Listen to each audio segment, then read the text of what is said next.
लक्की bank के अंदर दाखिल तो हो गया था, लेकिन जब मैनेजर ने उससे पैसे निकालने के लिए कार्ड मांगा तो उसके पास कार्ड नहीं था।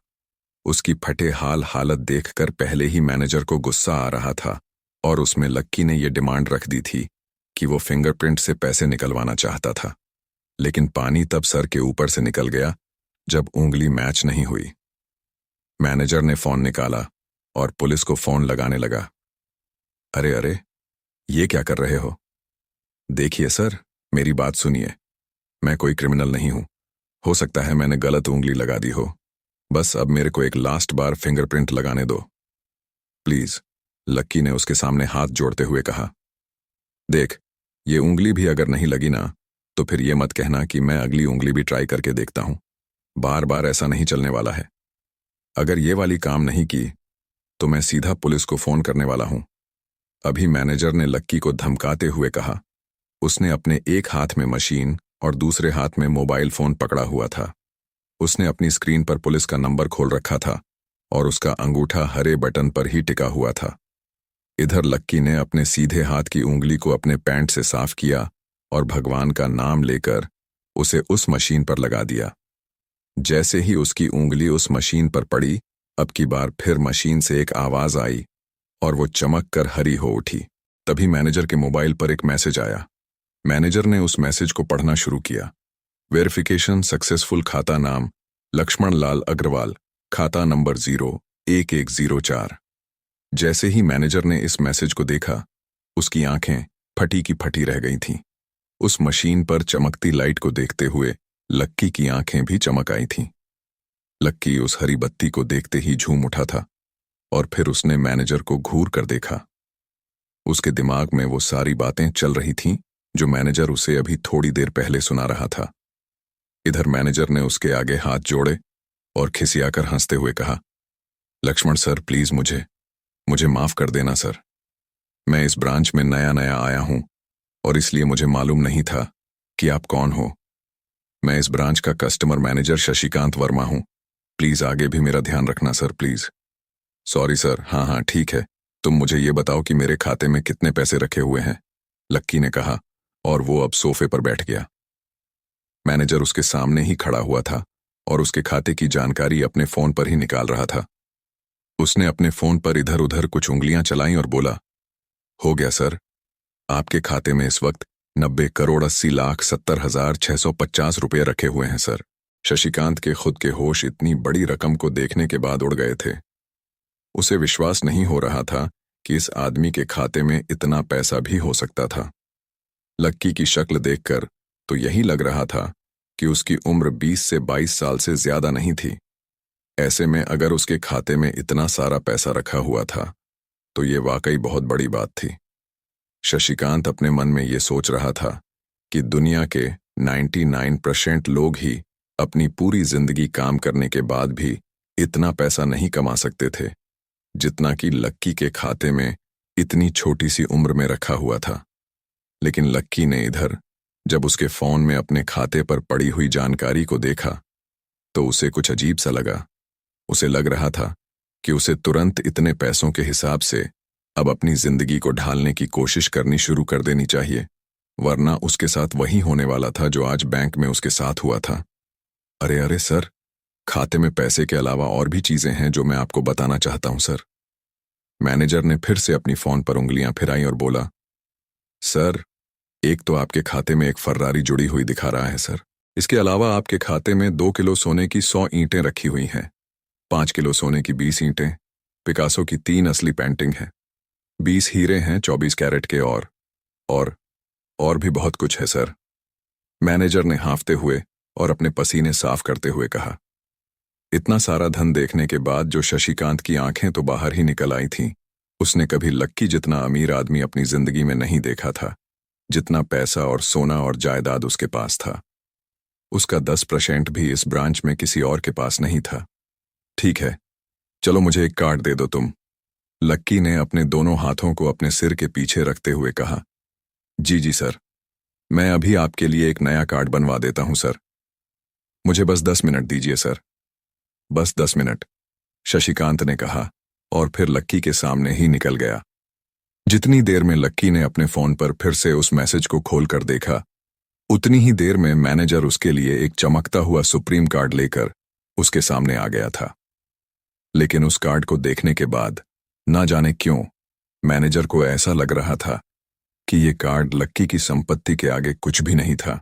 फिर भी मैनेजर इसमें कुछ नहीं कर सकता था, क्योंकि वो जानता था कि उसके पास इस ब्रांच में इससे बड़ा और कोई कार्ड नहीं था। इसलिए फिलहाल वो लक्की को यही दे सकता था। उसने उस कार्ड पर लक्की का पूरा नाम लक्ष्मण लाल अग्रवाल गुदवा दिया था। लीजिए सर आपका कार्ड, पासवर्ड वगैरह सर आपको ईमेल पे मिल जाएगा, शशिकांत ने मुस्कुराते हुए कहा, और वो लक्की के सामने हाथ बांधकर खड़ा हो गया। इधर लक्की ने उस कार्ड को उलट पलट कर देखा और फिर लक्की अपनी जगह से खड़ा होकर वो बाहर निकलने लगा। शशिकांत का मन तो यही कर रहा था कि वो उसे दरवाजे तक छोड़ने जाए, लेकिन उसकी ड्यूटी इसी ऑफिस में थी और वो किसी को बाहर छोड़ने नहीं जा सकता था। फिर भी वो लक्की के लिए दरवाजा खोलने के लिए आगे आ गया था। इधर यास्मीन अपने कैबिन में अपना सिर पकड़े हुए बैठी थी। उसे समझ नहीं आ रहा था कि आखिर अंदर चल क्या रहा था। एक पल को तो उसे लगा कि लक्की पागल नहीं बल्कि बदमाश था कोई, और उसने शशिकांत को बंदी बना लिया था। लेकिन जब वो लक्की के लिए कार्ड लाने के लिए अपने दफ्तर से बाहर आया तो यास्मीन को लगा कि कुछ गड़बड़ नहीं हुई थी। फिर ये इतनी जल्दी में कहाँ जा रहे हैं? उसने अपने आप से पूछा। शशिकांत को सुरक्षित देख बैंक के बाकी लोग भी दरवाजे पर से पीछे हट गए थे। वैसे भी उसे देखते ही सब लोग अपनी अपनी जगह पर वापस दौड़े चले जाते थे। शशिकांत का खौफ ही ऐसा था कि उसकी आंखों की झलक भर से खड़ा कर्मचारी जाकर अपनी कुर्सी पर बैठ जाता था। लेकिन एक बार शशिकांत के बाहर आने के बाद वो दोबारा बाहर नहीं आया था और ना ही लक्की कमरे से बाहर आया था। इधर यास्मीन परेशान हुए जा रही थी। वो जानती थी कि अगर कुछ भी गड़बड़ हुआ तो सबसे पहले उसकी नौकरी जाने वाली थी। उसने बड़ी मुश्किल से और मेहनत करके इस नौकरी को हासिल किया था और वो किसी पागल की वजह से इसे अपने हाथ से नहीं जाने देना चाहती थी। जैसे ही परेशान यास्मीन ने अपनी नजर उठाकर फिर से उस कमरे की ओर देखा तो पाया कि लक्की बहुत ही आराम से उस कमरे से बाहर निकलकर दरवाजे की ओर बढ़ता चला जा रहा था। ए रुको, तुम इस तरह बाहर नहीं जा सकते, यास्मीन जोर से चिल्लाई और भागते हुए लक्की के पास चली गई। तुम्हारी हिम्मत कैसे हुई जबरदस्ती हमारे वीआईपी रूम में घुसे चले जाने की? यास्मीन ने गुस्से में पूछा। उसका मन तो यही कर रहा था कि वो अभी लक्की का गिरेबान पकड़कर उसे झकझोर दे, लेकिन उसने अपने आप को रोक रखा था। मैंने पहले भी कहा था ना आपसे, मैं यहां सिर्फ अपना पैसा लेने आया था और कुछ नहीं, लक्की ने कहा और मुस्कुराने लगा। यास्मीन ने देखा कि उसके हाथ में एक सुप्रीम कार्ड था और वो उसकी उंगलियों के बीच चमक रहा था। यास्मीन के दिमाग में आया कि लक्की ने ये कार्ड कहीं अंदर से चुरा तो नहीं लिया, और इससे पहले कि वो यहां से चोरी करके भागता, यास्मीन जोर से चिल्लाई, सिक्योरिटी सिक्योरिटी। एक उसकी आवाज को सुनते ही दो बंदूक वाले गार्ड भागे भागे यास्मीन के पास आ गए। ये चोरी करके भाग रहा है, पकड़ो इसे। लक्की ने जब यास्मीन के मुंह से ये बात सुनी तो उसके कान खड़े हो गए। इससे पहले कि वो वहां से अपनी जान बचाकर भाग पाता, सिक्योरिटी वालों ने उसे धर दबोच लिया था और फिर उसकी जेब टटोलने लगे थे। इधर यास्मीन ने देखा कि उस सुप्रीम कार्ड पर उसने अपना नाम भी गुदवा लिया था। तुम्हारी इतनी हिम्मत कि तुमने शशिकांत सर को डराकर अपना नाम भी लिखवा लिया। इस पर इसकी जेब चेक करो, यास्मीन ने गुस्से से कहा। दोनों में से एक गार्ड लक्की की जेब टटोलने लगा था। लक्की की समझ में नहीं आ रहा था कि आखिर ये लड़की उसे समझ क्या रही थी। अगर उसे उसके खाते या इसकी संपत्ति या सिर्फ इसके परिवार के बारे में भी पता चल जाता तो भी यास्मीन उसके पैरों में गिर जाती। इससे पहले कि लक्की अपनी सफाई में कुछ कह पाता, एक गार्ड बोला, मैडम उसकी जेब में तो कुछ नहीं है, बल्कि फटी हुई जेब है इसकी।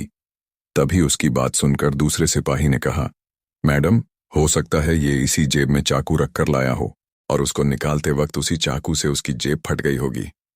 मुझे तो ऐसा ही लग रहा है। दूसरे सिपाही ने अपनी लड़खड़ाती जुबान में बोला, अरे पागल हो क्या, ये सब आप लोग क्या बोल रहे हो? इससे पहले कि लक्की आगे कुछ बोल पाता, एक गार्ड ने उसके दोनों हाथों को मरोड़ दिया था। इधर यास्मीन अपने मन में सोच रही थी कि अगर वो चाकू लाया था तो फिर वो चला कहाँ गया था, बाप रे। अचानक से यास्मीन की आंखें बड़ी सी हो गई थीं। उसे लगा कि लक्की ने उस चाकू से शशिकांत का खून कर दिया था। यास्मीन ने तुरंत अपना फोन निकाला और पुलिस को फोन मिलाते हुए कहा, हेलो पुलिस स्टेशन, में न्यू सिटी बैंक से बोल रही हूं। हमारी बैंक में एक सनकी चोर घुस आया है और उसने हमारे एक कस्टमर मैनेजर का खून कर दिया है। आप प्लीज जल्दी आ जाइए सर। यास्मीन ने घबराते हुए कहा और फोन रख दिया। तब तक दोनों गार्ड ने लक्की को नीचे घुटनों के बल बैठा दिया था और उसके सिर पर बंदूक तान दी थी। जैसे ही बाकी लोगों ने भी अपनी आंखों के सामने ये मंजर देखा तो वो सब लोग भी लक्की के आसपास घेरा बनाकर खड़े हो गए। अंदर बैठे मैनेजर ने जब इस हलचल को देखा तो वो भी अपना सारा सिस्टम बंद करके बाहर आ गया। अरे क्या हो रहा है ये सब? उसने जोर से आवाज देते हुए पूछा। जैसे ही सब लोगों ने उसकी आवाज सुनी तो वो चौंक गए और शशिकांत वर्मा की ओर देखने लगे। देखने वालों में यास्मीन भी शामिल थी और उसने देखा कि उसका मैनेजर तो जिंदा है और सही सलामत उसकी आंखों के सामने खड़ा था। सर, आप जिंदा हैं? यास्मीन ने खुशी और आश्चर्य भरे भाव के साथ शशिकांत की ओर देखते हुए कहा, लेकिन अगले ही पल उसकी खुशी की जगह दुख ने ले ली थी। उसे एहसास हो रहा था कि आखिर उसने कितनी बड़ी गलती कर दी थी। यास्मीन ने अपनी ही जुबान काट ली थी और उसके जले पर नमक छिड़का। शशिकांत ने उसने कहा, मैं क्यों इतनी जल्दी मरने लगा और तुमने ये सब क्या तमाशा लगा रखा है? उसने कहा और फिर उस भीड़ की ओर बढ़ने लगा। जैसे ही वो आगे आया उसने देखा कि उन लोगों ने लक्की को गन पॉइंट पर बैठा रखा है। अरे किसने किया ये? शशिकांत तुरंत लक्की की ओर दौड़ा और उसने उसके पास खड़े दोनों गार्ड्स को हटा दिया। फिर लक्की को उठाने के लिए उसने अपना हाथ उसकी ओर बढ़ा दिया और बोला, sir, I E N M really sorry sir. इस बेवकूफ़ी के लिए मैं आपसे माफ़ी मांगता हूं सर। I E N M really sorry sir. Shashikant उसके पैरों में ही गिरने को हो गया था। लक्की उसका हाथ पकड़कर खड़ा हुआ और फिर यास्मीन की ओर घूरने लगा। आप पूछ रहे थे ना ये किसने किया ये? और इसने सिर्फ इतना ही नहीं किया बल्कि इसने पुलिस को भी बुला लिया है। इसे लग रहा है कि मैं कोई क्रिमिनल हूं जिसने आपका खून कर दिया है और आपसे ये कार्ड चुरा कर भाग रहा हूं। ये कार्ड जो आपने मुझे दिया है। लक्की ने यास्मीन की ओर उंगली दिखाते हुए गुस्से में कहा। अचानक ही सब लोग थोड़ा पीछे हटकर यास्मीन को देखने लगे थे। यास्मीन घबराई हुई थी। वो कभी फर्श पर तो कभी छत को देखे जा रही थी। यास्मीन, जो मैं सुन रहा हूं क्या वो सच है? शशिकांत ने यास्मीन को घूरते हुए गुस्से में पूछा। उसकी आंखों में छुपे गुस्से को यास्मीन बर्दाश्त नहीं कर पा रही थी, इसलिए उसकी ना तो लक्की से और ना ही शशिकांत से नजर मिलाने की हिम्मत हो रही थी। फिर भी वो जानती थी कि उसका चुप रहना इस वक्त उसके लिए बहुत खतरनाक हो सकता था। इसलिए उसने कहा, सर, जी सर, मेरी गलती है सर। ये मेरी बहुत बड़ी मिसअंडरस्टैंडिंग है सर। मुझे लगा कि ये जबरदस्ती अंदर घुस आया है और इसने आपके ऊपर हमला करके आपसे जबरदस्ती ये कार्ड बनवा लिया है और फिर आपको मार दिया है सर। यास्मीन ने घबराते हुए कहा। उसकी डरी सहमी सी आंखों में अब आंसू ही आ गए थे। मैनेजर ने जब उसकी ये बात सुनी तो उसने अपना सिर पकड़ लिया। यास्मीन जैसी समझदार लड़की इतनी बड़ी भूल कैसे कर सकती थी? उसने लक्की को पहचाना ही नहीं था। खैर, मैनेजर को लगा कि इसमें उसकी कोई गलती नहीं थी। जब वो खुद लक्की को नहीं पहचान पाया था तो फिर यास्मीन कैसे पहचान पाती? इसलिए उसने सोचा कि सबके सामने उससे कुछ कहने से अच्छा था कि वो यास्मीन को एक कोने में ले जाकर लक्की की सच्चाई बताए। शशिकांत ने उसका हाथ पकड़ा और उसे खींचकर अपने साथ खंबे के पास ले गया और बोला, तुम्हें मालूम है ये कौन है? अरे ये लक्ष्मण अग्रवाल है। लक्ष्मण अग्रवाल खानदान का वारिस। तुम्हें पता है ना कि अग्रवाल खानदान का खाता हमारे बैंक की जितनी भी शाखाएं हैं उसमें सबसे बड़ा खाता है। यास्मीन ने जैसे ही ये नाम सुना उसके पैरों के नीचे से जमीन खिसक गई थी। वो जानती थी कि अगर बैंक इतनी ऊंचाइयों पर पहुंचा था तो उसके पीछे अग्रवाल खानदान का सबसे बड़ा हाथ था। इस बात का जिक्र उसे तब भी किया गया था जब उसने नौकरी ज्वाइन की थी। तुम्हें पता है इस लड़के के नाम पे कितनी प्रॉपर्टी है? ये अपने दम पर ना इस पूरे एरिया को खरीद सकता है। शशिकांत ने यास्मीन से कहा। यास्मीन जैसे जैसे लक्की को देखी जा रही थी, वो बड़ी बड़ी आंखों से उसे घूरे जा रही थी। लक्की कभी उन दोनों को देख रहा था तो कभी अपने आसपास खड़े लोगों को देख रहा था। अब सबसे पहले तो पुलिस को फोन करो और उनसे कहो कि हमसे गलती हो गई थी, और उसके बाद जाकर तुम उनसे भी माफी मांगो, और अगर उन्होंने तुम्हें माफ कर दिया तो तुम्हारी किस्मत, वरना समझ लेना कि तुम्हारी नौकरी चली गई। शशिकांत ने कहा और दौड़कर लक्की के पास जाकर खड़ा हो गया। इधर यास्मीन अभी भी वहीं पर खड़ी थी। अभी अभी जो शशिकांत उसे बताकर गया था उसे यास्मीन पचा नहीं पा रही थी। उसे लग रहा था कि उसमें उसकी कोई गलती नहीं थी, लेकिन कोई उसकी सुनने वाला नहीं था। बैंक उस छोटी सी मैनेजर के चक्कर में अपने सबसे बड़े कस्टमर को छोड़ने वाला तो नहीं था। अब मेरे पास और कोई रास्ता नहीं बचा है, यास्मीन ने निराश होते हुए अपने आप से कहा, और फिर अपनी जेब से फोन निकालकर पुलिस थाने में फोन लगाया। जैसे ही यास्मीन ने पुलिस वालों से ये कहा कि उससे गलती हो गई और जिसे वो बदमाश समझ रही थी, असल में वो बदमाश नहीं बल्कि शहर के सबसे बड़े रईस का बेटा था, तो उधर से आवाज आई, मैडम सॉरी, लेकिन अब तो गाड़ी निकल गई है, वहां पहुंचती होगी। अब आपको जो भी कहना है इंस्पेक्टर साहब से कह देना। और उस पुलिस वाले ने फोन काट दिया। मर गए, यास्मीन ने अपने आप से निराश होते हुए कहा। उसके हाथ थर थर कांप रहे थे। उसे समझ नहीं आ रहा था कि अब वो क्या करे। अब उसके पास लक्की से माफी मांगने के अलावा और कोई चारा नहीं बचा था। लेकिन अगर लक्की सर ने मुझे माफ नहीं किया और उल्टा मेरे ऊपर एफिमेशन का चार्ज लगा दिया तो, यास्मीन ने अपने आप से कहा, और वो अब और भी ज्यादा घबरा गई थी। उसने देखा कि लक्की उसे घूर कर देख रहा था। शशिकांत पूरी कोशिश कर रहा था कि वो लक्की को शांत करवा सके, लेकिन लक्की वहां से हिलने का नाम तक नहीं ले रहा था। यास्मीन उसके पास पहुंच गई थी। वैसे तो वो जानती थी कि उससे माफी मांगने से उसकी किस्मत बदलने वाली तो थी नहीं, फिर भी उसने एक बार कोशिश करनी चाहिए और लक्की से कहा, सर, मैं आपको गलत समझ रही थी। सर, एक्चुअली आपके यास्मीन ने उसके कपड़े को देखा और एक सांस लेते हुए आगे बोली, सर प्लीज मुझे माफ कर दीजिए सर, मेरी इंटेंशन आपको हर्ट करने की बिल्कुल भी नहीं थी। मैं तो जो कुछ कर रही थी बैंक की सेफ्टी के लिए कर रही थी सर, यास्मीन ने गिड़गिड़ाते हुए कहा और नीचे देखने लगी।